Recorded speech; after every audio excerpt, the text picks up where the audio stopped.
ఓం శ్రీమాత్రే నమ. ఓం శ్రీ గురుభ్యో నమ. హరి ఓం. అందరికీ నమస్తే అండి. అందరూ కూడా అమ్మవారి అనుగ్రహంతో అందరము బాగుండాలని మనసారి అమ్మవారిని ప్రార్థిస్తూ ఉన్నాను. ఈ రోజున మనము సౌందర్య లహరిలోని 12వ శ్లోకం గురించి అయితే మనము నేర్చుకుందాము. 12వ శ్లోకం గురించి అయితే విని ఉన్నాం కదా. ఈ శ్లోకంతో కనుక పారణ చేస్తే ఎటువంటి ఫలితములు ఉంటాయి, పారణ చేసిన అమ్మవారికి ఏ నైవేద్యం పెట్టాలి, ఎన్ని రోజులు పారణ చేయాలి అనేటువంటి విషయాలన్నీ కూడా మనం విని ఉన్నాము. మూగవాడు కూడా కవి అవుతాడు, వసిత్వ సిద్ధి కలుగుతుంది అని ఈ 12వ శ్లోకానికి చెప్తున్నారనమాట. ఈ శ్లోకంలో శ్రీచక్రమునకు అధిష్టాన దేవత అయిన పరదేవత యొక్క సౌందర్యాన్ని గురించి వివరిస్తున్నారు. శ్రీదేవి సౌందర్యంతో పాటు వచ్చే వస్తువు లోకంలో లేదని ఇందులో చెప్పబడింది. శ్రీదేవి ధ్యాన యోగం వల్ల శివ సాయుధ్యము ప్రాప్తిస్తుందని కూడా సూచించబడింది. అయితే ఈ రోజున మనం 12వ శ్లోకం గురించి అయితే నేర్చుకుందాం. ముందుగా శ్లోకం గురించి అయితే విందాము. త్వదీయం సౌందర్యం తుహినగిరి కన్యే తులయితుం కవీంద్రాః కల్పంతే కథమపి విరించి ప్రభృతయః యదా లోకౌస్తుక్యా ధమరలలనా యాంతి మనసా తపోభిదృష్పాపామపి గిరిస సాయుధ్య పదవీం. ఇది శ్లోకం అన్నమాట. ముందుగా మనము మొదటి లైన్ గురించి అయితే నేర్చుకుందాము. త్వదీయం, తాకి వావత్తు, దాకి ఈకారం, యం, త్వదీయం, సౌందర్యం, సాకి ఔకారం, తర్వాత పక్కన సున్న ద, రాకి యావత్తు పక్కన సున్న, సౌందర్యం, త్వదీయం సౌందర్యం. తుహినగిరి కన్యే, తు తాకి ఉకారము, హ హాకి ఈకారము, నా గిరి కన్యే, నాకి ఏకారము యావత్తు, తుహినగిరి కన్యే. తర్వాత తొల ఇతుం, తు తాకి ఉకారము లా, ఈ తుమ్, ఈ అంటే అలు ఈ కాదు, తర్వాత యా గుణింతలు ఈ అనమాట. తొల ఇతుం, తాకి ఉకారం పక్కన సున్న, తొల ఇతుం. త్వదీయం సౌందర్యం తుహినగిరి కన్యే తులయితుం. ఇంకోసారి, త్వదీయం సౌందర్యం తుహినగిరి కన్యే తులయితుం. త్వదీయం సౌందర్యం తుహినగిరి కన్యే తులయితుం. రెండో లైన్ నేర్చుకున్నాం.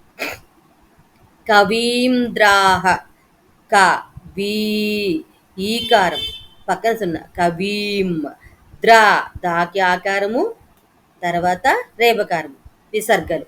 కవీంద్రాః కల్పంతే, క తర్వాత లాకి పావత్తు పక్కన సున్న, కల్పం, తే తాకి ఏకారం, కవీంద్రాః కల్పంతే. తర్వాత కథమపి, క థ థ, తర్వాత పట్లో చెక్కుంటుంది చూడండి, కథ మపి, కథమపి విరించి, వాకికారము రిం చి, విరించి ప్రభృతయః, పాకి రేపకారము, భాకి ఒత్తుభ వృకారం ఉంది, ప్రభృతయః, తయః, తాకి తలకట్టు, యాకి తలకట్టు, విసర్గలు. విరించి ప్రభృతయః. మొత్తం లైన్ చూద్దాం. కవీంద్రాః కల్పంతే కథమపి విరించి ప్రభృతయః. కవీంద్రాః కల్పంతే కథమపి విరించి ప్రభృతయః. కవీంద్రాః కల్పంతే కథమపి విరించి ప్రభృతయః. కవీంద్రాః కల్పంతే కథమపి విరించి ప్రభృతయః. కవీంద్రాః కల్పంతే కథమపి విరించి ప్రభృతయః. తర్వాత మూడో లైన్ చూద్దాం. యదా, దాకి ఆకారము, లాకి ఓకారము, యదా లో కౌ, కాకి ఔకారం, యదా లో కౌ, తాకి ఉకారం కింద సావత్తు, తు స్తు స్తు అనాలన్నమాట. యదా లో కౌ ఇక్కడ కాకి కౌ అంటున్నాం కదా, పక్కన తా ఉంది కదా, వెంటనే తా శబ్దం అందుకోవాలన్నమాట. తాను పలకాలి, సాను పలకాలి. యదా లో కౌస్తుక్య, యదా లో కౌస్తుక్య, యదా లో కౌస్తుక్య, యదా లో కౌస్తుక్య, యదా లో కౌస్తుక్య. తా శబ్దం వినిపించాలి, కింద సా శబ్దం వినిపించాలి. యదా లో కౌస్తుక్య. తమర లలన, తమర లలన, నాకి ఆకారము. దమర లలన, యాంతి, యాకి ఆకారము పక్కన సున్నా. యాంతి తాకికారము. మనస, సాకి ఆకారము.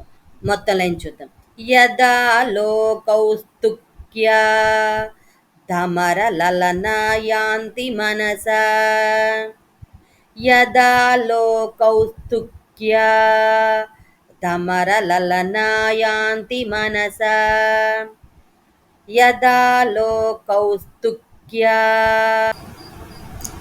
ధమర లలన యాంతి మనస, యదా లో కౌస్తుక్య, ధమర లలన యాంతి మనస. తర్వాత 4వ లైన్ చూద్దాం. తపోభి, త పో, పాకి ఓకారం ఉంది, భి ఒత్తు భి అనమాట, ఇకారం. తపోభి దృష్పాప, రాకి ఓకారం ఉంది, కింద దావొత్తుంది. తర్వాత ష్పా, షాకి ఆకారము, కింద పావత్తు రేబకారము. తర్వాత పా, దృష్పాప. తపోభి దృష్పాప, తపోభి దృష్పాప, తపోభి దృష్పాప. తర్వాత మపి, గిరిస, గిరీష, శంకరుల ష అన్నమాట. గిరీష, సా, సాకి ఆకారము, యు, జియ, జాకి యావత్తు. సాయుజ్య పదవీం, వాకి ఈకారము, మాకి పొల్లు. గిరిస సాయుజ్య పదవీం. మొత్తం లైన్ చూద్దాం. తపోభి దృష్పాప, మపి గిరిస సాయుజ్య పదవీం.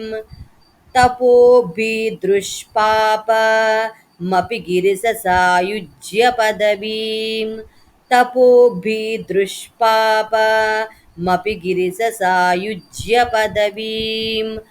మొత్తం శ్లోకం అయితే ఒక్కసారి ప్రాక్టీస్ చేద్దాము. త్వదీయం సౌందర్యం తుహినగిరి కన్యే తులయితుం, కవీంద్రాః కల్పంతే కథమపి విరించి ప్రభృతయః. యదా లో కౌస్తుక్య, ధమర లలన యాంతి మనస, తపోభి దృష్పాప, మపి గిరిస సాయుజ్య పదవీం. త్వదీయం సౌందర్యం తుహినగిరి కన్యే తులయితుం, కవీంద్రాః కల్పంతే కథమపి విరించి ప్రభృతయః.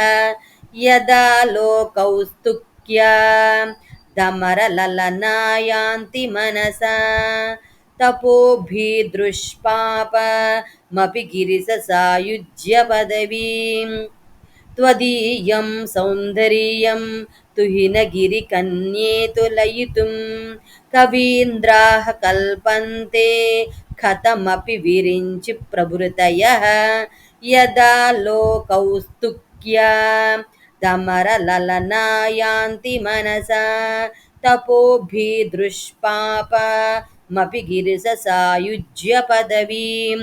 త్వదీయం సౌందర్యం తుహినగిరి కన్యే తులయితుం, కవీంద్రాః కల్పంతే కథమపి విరించి ప్రభృతయః. యదా లో కౌస్తుక్య, ధమర లలన యాంతి మనస, తపోభి దృష్పాప, మపి గిరిస సాయుజ్య పదవీ. ఈ విధంగా మనము సాధన అయితే చేయవలసి ఉంటుంది. తర్వాత 13వ శ్లోకం గురించి అయితే విందాము. అంతవరకు స్వస్తి. ఆ అమ్మవారి అనుగ్రహణ మనందరిపైన ఉండాలని కోరుకుంటూ ఉన్నాను. సర్వే జనా సుఖినో భవంతు, సమస్త మంగళాని భవంతు. స్వస్తి. ఓం శ్రీ మాత్రే నమః.